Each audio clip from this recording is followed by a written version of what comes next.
سيئات أعمالنا من يهده الله فلا مضل له ومن يضلل فلا هادي له.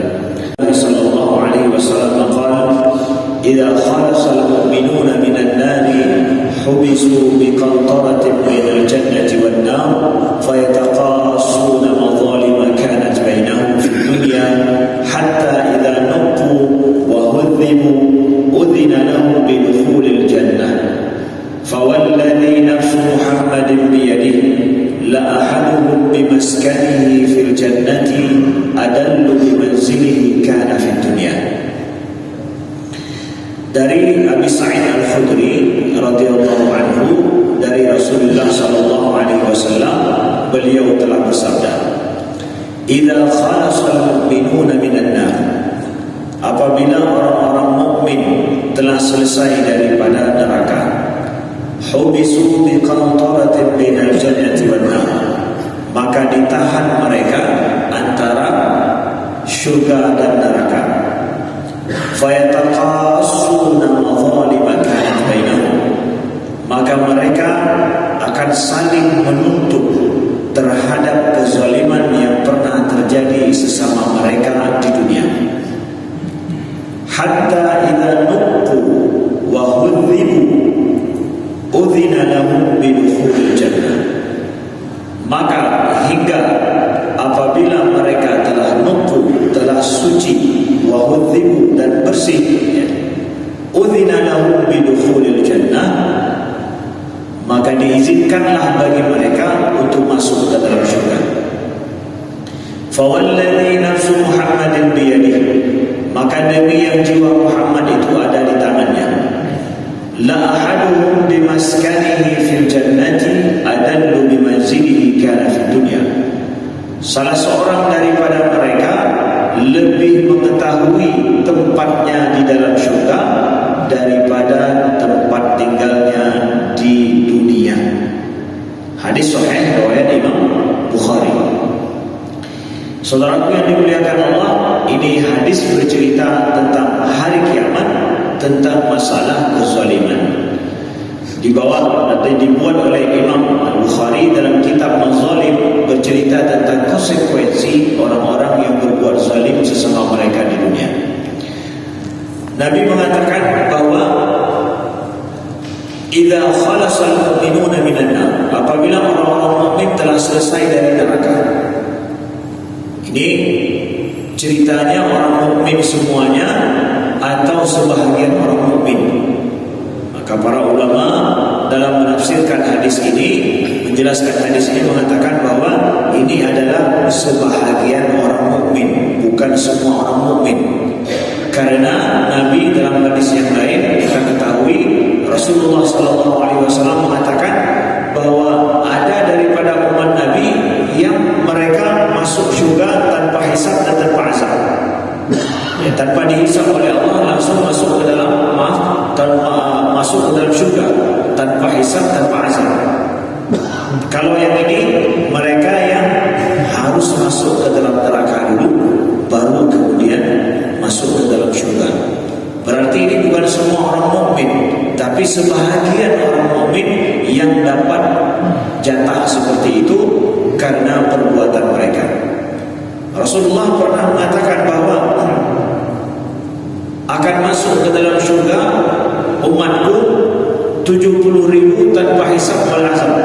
70.000 umatku akan masuk ke dalam syurga tanpa hisab, tanpa azab, tanpa ada hisab, tanpa ada perhitungan, tanpa ada azab yang dia rasakan, langsung masuk ke dalam syurga. Ya Allah, jadikanlah kami sebagian daripada orang-orang itu. Amin. Yang bagahkan Nabi berupok insyaAllah. Yang kedua kali ya. Karena ada Nabi, ketika Nabi mengatakan yadkhulu ummati, akan masuk ke dalam syurga umatku 70.000 tanpa hisab, tanpa azab, langsung ada salah seorang sahabat langsung berdiri, ya Rasulullah, doakan aku termasuk daripada orang itu. Kata Nabi, ya, engkau masuk daripada orang itu. Ya. Tadi dia buat kemudian berpegang tunai inisiatif dulu, belum. Ya. Lalu ketika Nabi telah mengatakan, ya, engkau salah seorang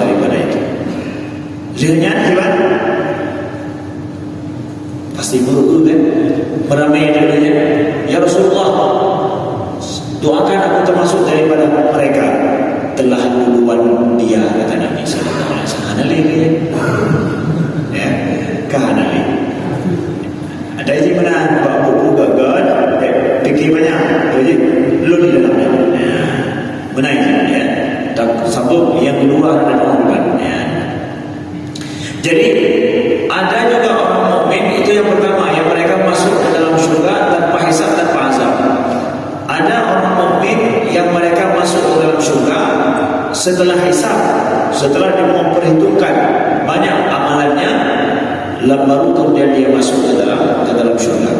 Ada orang mukmin yang amalannya itu dihitung oleh Allah, dihisab oleh Allah, maka amalannya ada yang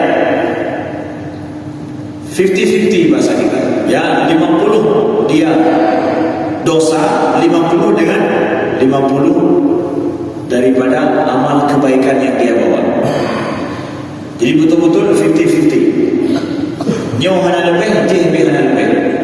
Padahal kalau ada lebih satu saja, maka dia akan satu daripada kebaikannya, walau sedikit apapun, dia akan masuk ke dalam syurga. Bacot akan dia lebih.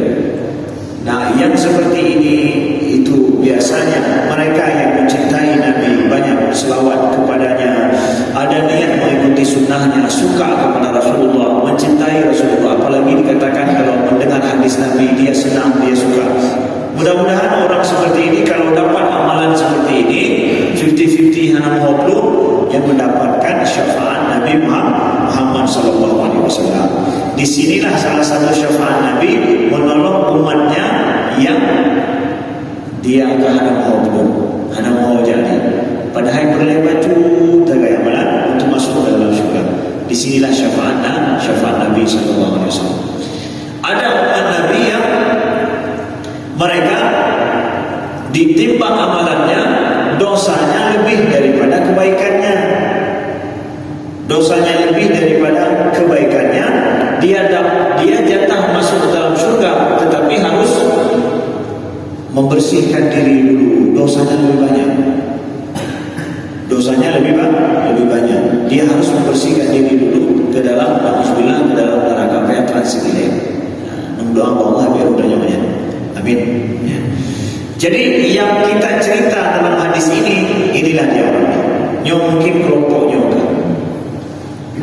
Yang mereka apabila telah selesai daripada neraka, kata Nabi, hubisu bi qantaratin bainal jannati wan nar, ditahan di dalam di sebuah titian antara syurga dan neraka. Yataqassuna al-madhalim kanat bainahum. Nah, mereka saling menuntut terhadap kezaliman yang pernah terjadi sesama mereka di dunia. Nah, di antara kelompok yang kita ceritakan yang terakhir ini, mereka ini adalah orang yang saling menzalimi satu sama lain. Yaitu guzalimi lun balah keganyan, gukul belun pukul keganyan, gudang lun udang keganyan. Jadi mereka saling nyak supaya duri ke itu. Ya, mudah-mudahan. Jadi sama-sama orang mukmin ini, jadi tidak sanggup saling memaafkan. Enggak. Lun pokoknya pegang dulu, pegang keliman. Ya, jadi saling satu sama lain, saling menzalimi satu sama lain. Tapi orang mukmin. Nah, jadi fayataqasuna madzalim kanat bainahum fid dunya. Orang-orang yang berbuat zalim, kita lihat ya, kezaliman itu ada zalim terhadap diri sendiri, ada zalim terhadap Allah, ada zalim terhadap orang lain. Orang menzalimi diri sendiri, ya dia tidak ada urusan dengan orang lain. Ganyan bahasanya apa? Ya, bahwa entahkah dia itu main judi atau bahasa penyanyi gaduh main game kero, ya, main game judi misalkan, penyanyi main game judi kedro berlalu macam tiap sabu-sabu berlalu ya, dia menzalimi dirinya sendiri. Ada orang yang dia zalim terhadap Allah ketika dia meninggalkan kewajiban yang disuruh oleh Allah Subhanahu wa taala, dia zalim terhadap Allah. Ada dia zalim terhadap orang lain, terhadap saudaranya yang lain, sama-sama mukmin. Nah, menzalimi saudaranya yang mukmin orang lain, yang betul-betul kumadah, berat kumadahnya dengan Allah lah, pun dan juga dengan Allah. Allah Maha Pengasih, Maha Penyayang. Dan obat juga semungkin mudah-mudahan bisa selesai urusan kita. Tapi menzalimi saudara kita yang lain, kena tamam dalam syurga dan urusan. Betul-betul kezaliman terhadap orang lain harus diselesaikan sebelum masuk ke dalam syurga. Maka menzalimi saudara kita yang lain, arti zulmun ini dalam bahasa apa? I'tida 'alal haqq. Jadi zalim itu adalah melampaui daripada yang benar atau melampaui daripada mengambil hak yang bukan dari kita sendiri, masuk mengambil hak orang lain. Ketika kita hana tajuk hak lebih daripada hak bro tu, makanya masuk dalam zulmun oleh guru Arab. Batasan kita lewat daripada batasan kita itu sudah zalim. Misalkan saja hak katanya pagi no tak boleh lewat baju, itu dah zalim. Karena batas kita sampai di sini, hak kita ambil lebih. Waktu kita sampai di sini saja kita ambil lebih, maka itu zalim kita terhadap orang lain. Bahkan yang kecil, lampu merah juga, hak katanya adalah dam, hak katanya dam, tapi terobos tak hak kau berarti hak katanya dam, tapi tetap tanya je. Nanti paling buruknya adalah tak hak kau yang payah jasanya. Punya nombor tekop je, kan nombor tek tanya je. Itu adalah melewati batas kita, itu zulmun. Nah, zalim itu juga bertingkat-tingkat, lo tingkatannya. Maka dari sini kita dapatkan kezaliman terhadap hamba Allah di dunia kita harus selesaikan. Pilihannya selesai di dunia atau selesai nanti di akhirat sebelum masuk ke dalam syurga. Nah, kata Nabi dalam hadis yang lain, barang siapa dia memiliki mazlamatun li akhihi, dia memiliki kezaliman terhadap saudaranya, falyatahallalhu minhu qabla an la yakuna dinaran wa dirhaman. Hendaklah dia selesaikan antara mereka berdua itu sebelum kezaliman itu tidak bisa dihargai dengan dinar atau dirham. Maka ini adalah selesai di dunia. Kalau kita punya kezaliman terhadap saudara kita yang lain, entahkah mungkin hutangnya tidak kita bayar, hana tanya bayu loh, hutang syarat tanya hana tanya bayu, masuk kezaliman. Apalagi kita mampu membayar tapi kita tidak bayar, itu jelas-jelas kezaliman. Sebagaimana sabda Nabi, matulul ghina zulmun, bahwa orang yang memperlambat bayar hutang padahal dia mampu, zulmun kata Nabi, itu zalim, menzalimi saudara kita. Dia sudah semestinya dapat haknya tapi kita tahan, itu zulmun. Nah, kalau ada yang seperti ini, kezaliman dengan saudara kita tahu na'udzubillah, maka falyatahallalhu minhu, kata Nabi, secepatnya dia selesaikan sebelum tidak bisa dihargai dengan dinar atau dirham. Itu nanti kalau sudah mati. Selama kita masih hidup itu masih bisa dihargakan. Mungkin kita masih bisa bayar, walaupun misalkan dulu tahun 70, tahun 80 nang tangan orang sirtuh ribai, dan tidak orang sirtuh ribai, sirtuh ribai zaman padumanya mah, abu-abu padumanya mah zaman sirtuh ribai itu 80. Nah, tu namanya mah, ya, namanya mah paling dulu ya, tu namanya mah, ini baru jaga. Oh, mah tu isi belum sudah biayanya mana bayu loh, ibarat bayu, ya, jauh sirtuh ribai dah bayu, hanya padu sirtuh ribai dah je. Nah, sama harga, anak sirtuh ribai itu pun bukan. Maka seadil-adilnya mesti berlaku. Dua manyamu Yaman maka dua ino, dua manyamu sih, pada dua manyamu saja. Nam kita dua manyamu lon bayar kembali kepada orang. Bisa pula hanlut pun dua manyamu. Karena trektat kata zalimin ke arah bodoh. Ya, mungkin cara hai zaman dua manyamu ino dua manyamu punya kata bayi langsung jangan begini. Tapi ino trektat kata zalimin hanlut dua manyamu.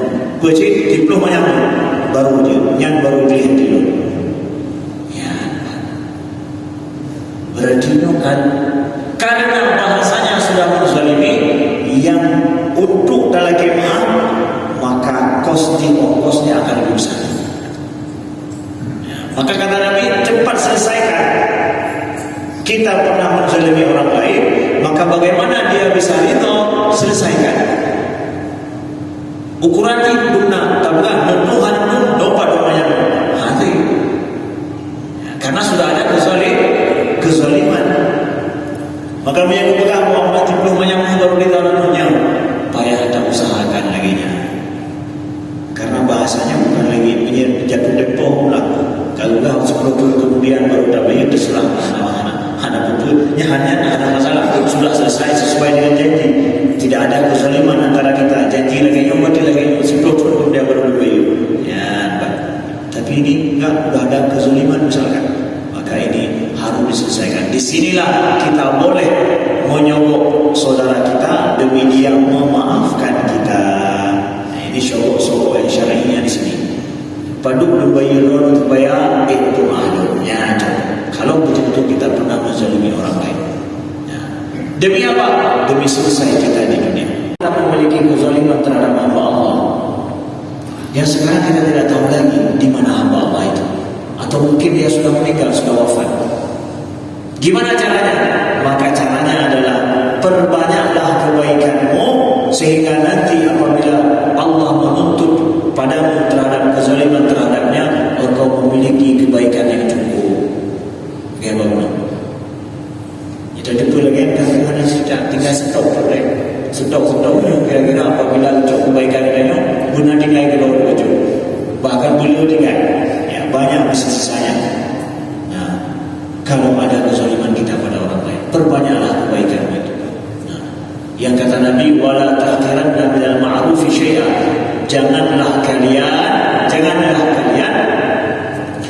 menyepelekan kebaikan walau sedikit pun, walaupun mubajul baik sepelekan. Karena nanti apabila ada kezaliman kita pada orang lain ataupun dalam hidup kita dosa dengan kebaikan kita bercampurlah. Idanya dosa bina ada bubut, kebaikan bina ada yang bubut, ibadah bina yang bubut lagi biasa-biasa, bukan dengan pengakuan baju yang pandai temayang-temayang. Contoh betul kan lembu-lembunya, campur-campur di dalamnya, ya. Bercampur di dalamnya misalkan. Gimana itu? Maka segala kebaikan lakukan saudaraku yang dimuliakan Allah, sehingga nanti ketika kebaikan kita, hasanah kita itu adalah sama, misalkan ada satu kebaikan yang menjadikan dia lebih daripada dosa kita. Alhamdulillah. Memang sebaik-baik adalah tinggalkan dosa, tapi ada orang yang seperti ini kita terus motivasi untuk gimana dulu jamu-jamu dawanya gimana jaga kebaikan, perbanyak kebaikan. Yang kita juga ketika dia tidak mampu meninggalkan dosa saat itu, perbanyak terus kebaikan. Sehingga Nabi pernah mengatakan bahwa seorang wanita itu masuk ke dalam surga gara-gara kasih air untuk anjing. Hadis yang sahih. Dia kasih air untuk anjing bisa masuk ke dalam surga. Gimana cara? Mengatakan dia 3 biji yang ke atas ada juga. Enggak, maksudnya adalah orang ini kebaikannya dengan dosanya itu seimbang. Dia perlu satu kebaikan saja walaupun baju demi kebaikannya lebih daripada dosanya. Mengurunya menjemput pulau ya. Tapi ternyata dari kebaikan yang dia buat itu ada satu kebaikan baju biikannya yang bukan lebih daripada dosanya. Untungnya, ya, untung saja ada itu. Akhirnya dia masuk ke dalam surga oleh sebab itu. Pak Nabi kata ya pada maaf memperkelom dari ke manusia ke padukna yang dari nya ke alhamdulillah alhamdulillah ya alhamdulillah kerana kibano saya mendengar yang naik ke alhamdulillah dunan bala kibano ya dari dulu saudara yang dimuliakan Allah ya. Kalau kita menzalimi hamba Allah walaupun dia non muslim, orang kafir sekalipun, maka kita walaupun kita jatah masuk surga, tidak akan masuk surga sebelum kita diselesaikan itu. Sebagaimana hadis Nabi dalam sebuah hadis kursi, bahwa tidak akan masuk surga orang yang jatah masuk surga sebelum semua hak dan kewajibannya dengan orang dalam neraka dia selesaikan. Kemudian juga tidak akan masuk neraka orang yang masuk ke dalam neraka sebelum masalahnya, haknya dengan orang yang ada, dengan orang yang jatah masuk syurga diselesaikan. Ya, kan?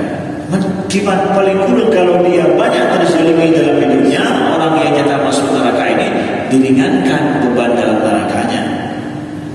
Jadi berlaku pada muslim, pada non-muslim sekali. Orang muslim sama sekali tidak menzalimi siapapun, sesamanya juga kepada orang non-muslim atau orang kafir misalkan.